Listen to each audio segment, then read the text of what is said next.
ET. Ideia de quem? Bruno Bock falou, Halloween a gente fala de ET. Então, tá começando aí. Bruno Bock, você... depois você fala como o pessoal vai participar. Beleza. E o Bruno já explica por que a gente vai falar de ET hoje. E já solta uma bomba. Primeiro, né? Porque a gente vai falar de Dia das Bruxas. Exato. Então, Dia das Bruxas, paganismo... É o mesmo lugar da locadora. Tô ligado. Onde fica os ETs. Então, eu achei que era uma boa juntar tudo. É isso. É isso, hoje tem tudo aí. Paganismo.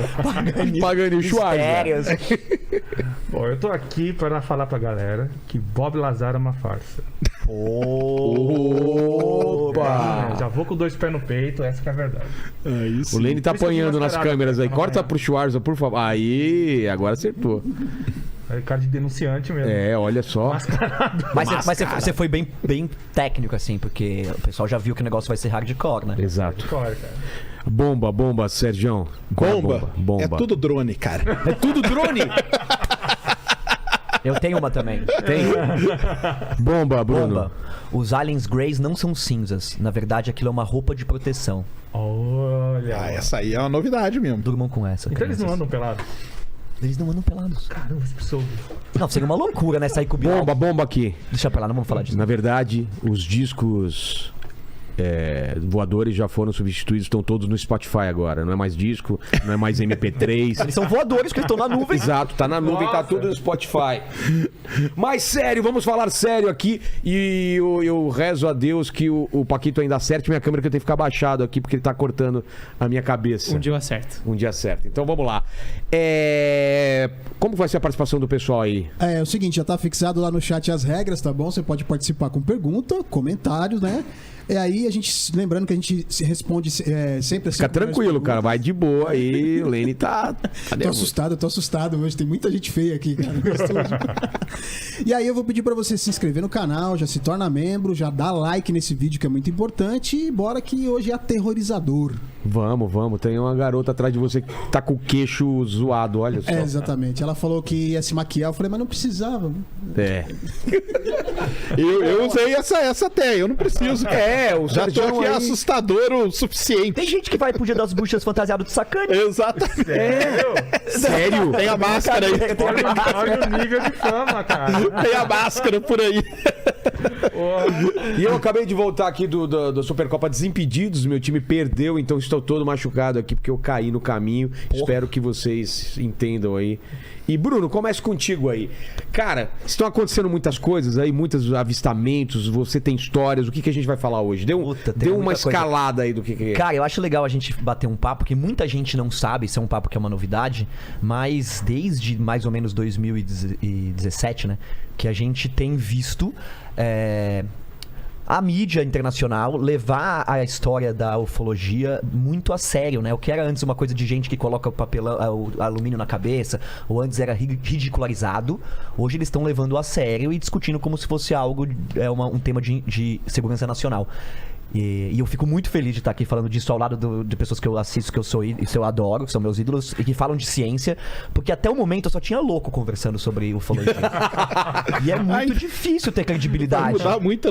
Os amigos cientistas estavam nem aí pra essa história. Então, a partir do momento que o New York Times fez a capa dele... que teve, então, pilotos que vieram à tona falar sobre isso, e agora, ultimamente, a gente teve vídeos que são ditos, né, pelo Pentágono que são reais. A gente começou a olhar pra isso e todo mundo de uma forma menos estereotipada, zoeira.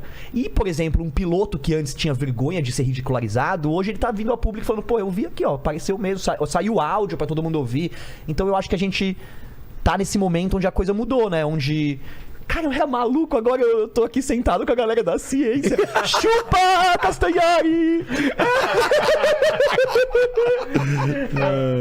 Tô brincando. Mas tem uma galera da ciência que tá engajando agora nessa coisa. Maravilhoso. Tem o Aviloeb, né, de Harvard, que é um cara... É Aviloeb, né, o nome do cara? Aviloeb, isso aí. Ele é um cara que, tipo, ele investe muito na pesquisa que busca a vida fora da Terra. Quando teve aquele asteroide... O Oumuamua, né? Oumuamua. Que, por conta da velocidade dele e a forma que ele se aproximava, a movimentação dele no espaço, se cogitou que ele poderia ser uma sonda alienígena perdida no espaço. Essa era a hipótese mais improvável, mas ele defendeu pra caramba, e é um cara lá, um físico de Harvard. Então tem gente da ciência que tá tentando também tirar um pouco preconceito até, né, de falar desses assuntos. Porque, mano, o espaço é muito grande. A gente achar que a gente tá sozinho aqui é que nem o Carl Sagan falava, né? Se o espaço for só a gente, se só existir a gente, né, com vida aqui no espaço, o espaço é um grande desperdício de É um espaço. desperdício. Né? Mas aí vamos, já que a gente está falando de ciência, vamos colocar as coisas que podem impedir a gente de fazer contato. Pode tirar, colocar pra... Ah lá, olha. Você tá destruindo, caiu de moto. Caiu de moto. Caiu de moto aí. Pra você ver que a comida Sérgio é assim Jones mesmo. e Schwarza, quais são os empecilhos aí? Que é o tamanho da galáxia, é o tamanho do universo, as distâncias são muito grandes, aquele lance da civilização já poder ter se autodestruído. Quais são as coisas que estão contra a gente fazer contato com esses seres verdes ou greys? Cara, tem muita. São várias vertentes, né? Vamos dizer assim, né? Primeiro que eu falo pro pessoal assim, o pessoal, você acredita que pode ter vida inteligente em outro lugar? E aí minha resposta é, eu não acredito, cara. É mesmo? Entendeu? E assim, vamos dizer, tem minha defesa, né? Tá. Pode ser. O que eu falo é o seguinte, a gente, até hoje, a gente não tem ideia de como a vida... A gente não tem ideia de como a vida surgiu na Terra ainda, de uma forma assim definitiva, entendeu? A vida microbiana, eu tô falando. E como essa vida chegou a ser o que a gente é, pior ainda. A gente não tem a mesmo? menor ideia. Mas e a evolução? Eu achei que a evolução é uma outra história. A evolução, a gente já era seres multicelulares e tudo mais. Antes disso, A gente tem que ter uma vida microbiana. uma sopa lá. De uma sopa primordial, que o pessoal chama. E aquelas bactérias e tal tiveram que virar organismos multicelulares, tiveram que virar organismos mais complexos, tiveram que ir para a água, tiveram que desenvolver várias... Tudo isso já é uma estrutura muito complexa, mas muito complexa.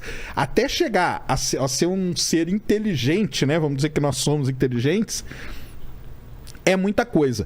Então, imagina que a vida é uma equação. Vamos supor que é uma equação matemática. O que você precisa para ter vida? Bem, vamos lá. A gente precisa de 6 elementos básicos. Primeiro, que é carbono, enxofre, hidrogênio, nitrogênio, oxigênio e... Água. Não, água é o solvente. Água é o solvente, não. A gente precisa de 6... cientista aqui, né? A gente precisa de 6 elementos básicos. Qual que tá faltando? Potássio. Precisa desses 6 elementos. Precisa de um solvente, que aí o solvente que a gente conhece mais é a água. Mas só isso dá vida? Não. A gente precisa ter uma temperatura certa. Então vamos dizer, qual que é uma das teorias de como a vida começou? Esses elementos eles estavam em poças que existiam no planeta Terra há bilhões de anos atrás e raios começaram a bater. O raio, ele é uma descarga de energia muito grande concentrada. Ele seria capaz de fazer com que isso se misturasse e começasse. Frankenstein, né? É isso que eu ia falar. Muito Frankenstein, né? Caiu lá. E a panspermia? A panspermia é uma outra ideia. A panspermia é que a vida ela é transportada por objetos. Então, cometas, asteroides, eles levam a vida de um lugar para o outro. Tipo o passarinho que... Exatamente. Caiu um cometa aqui É. com as... Exatamente. Então, já começa por aí. Tem que ter esses 6 elementos, tem que ter água, tem que ter a energia para isso tudo começar. E aí depois, cara, tem muita coisa. Hoje a gente já sabe que para um planeta ser habitável, se ele não tiver placa tectônica, esquece. Por quê? Porque a placa... Todo mundo conhece o ciclo da água, né? Que você aprende ali na 5ª série. O ciclo da água é legal. Só que para a vida, o principal deles é o ciclo do carbono. A vida... Tudo, ó. Só um disclaimer aqui, tá, pessoal? A vida da maneira como a gente conhece. Tá? Se tiver uma vida aí... Baseada em silício, por exemplo, aí é um outro papo. Mas a baseada em nossa... Nutella com... E tem até níveis de percepção de inteligência. A gente tem a inteligência que a gente conhece, que a gente Não, aí classifica como isso aí é uma outra, inteligência. isso aí é uma outra, mas eu nem tô chegando na inteligência, Então, eu tô falando da vida tudo isso que a gente ficar- tá falando é baseado no que a gente conhece gente como conhece. vida. Mas, referência. mas calma, por a vida ser muito complexa na Terra que você não acredita em vida? Me explica Cara, isso. então, vamos lá. São variáveis assim que primeiro a gente nem conhece todas. A gente conhece e até, por exemplo, semana passada descobrem uma nova. Hoje O pode quê? tá Uma nova o descobrindo quê? uma nova variável. É mesmo? Por Tipo exemplo, o quê? a Lua pode ter tido campo magnético, Tá. que é uma novidade. E isso pode ter sido fundamental para a vida. Porque na hora que a Lua tinha campo magnético, o campo magnético da Lua ajudou a proteger a Terra num momento crucial em que o Sol estava muito ativo. E aí deu tempo da nossa vida aqui, ela dá um passo a mais em toda essa cadeia. evolutiva, vamos dizer assim, entendeu? Se não tivesse campo magnético à Lua, talvez a gente não estivesse aqui hoje, entendeu? Por exemplo, você acha que o impacto de 66 milhões de anos atrás foi bom ou foi ruim Pra vida? para a vida? Ruim. Ruim, foi uma extinção em massa. É. Mas graças a ele que os mamíferos começaram a surgir. Se não Exato. fosse ele, não teria mamífero. A gente não estaria aqui. Então, se o asteroide, um asteroide saiu lá do cinturão de asteroide e bateu na Terra. Se ele erra a Terra, cara, como que seria? A gente não estaria aqui. Talvez a gente não estivesse aqui. Mas uma entendeu? questão, por exemplo, a gente tá falando de configurações. É. A gente falou tudo de uma configuração que resultou na vida que a gente conhece aqui na Terra. Só que na galáxia, se eu não me engano, tem 400 bilhões de estrelas. Mas aí a gente começa. Então, mas aí a gente começa a limpar. Ah. Por exemplo, não é qualquer estrela que pode ter vida. Que o paradoxo sim. de Fermi. Tem que ser uma estrela parecida com o Sol. Só aí você já limpa um monte. Isso é. A estrela tem que Drake, ter né? planeta. Só aí já limpa mais um monte. Tem que ter um planeta numa zona habitável. Mas aí a gente tá falando de Aí vai uma limpando. galáxia. Mas, pô, tem. Mas aí você vai limpando, cara. Na hora que você vai fazendo essa limpa aí, vai chegar. O pessoal fala assim: ah, não, mas a possibilidade é infinita. Ela não é infinita. Porque se a gente considerar todas. Aí, Mas você acha grande a possibilidade de ser só a gente, Sacani? eu acho, cara. Sacani, você trabalhou na UFO, você achava isso também? É sério, Calma, você acha mas aí que você deu um pulo muito grande.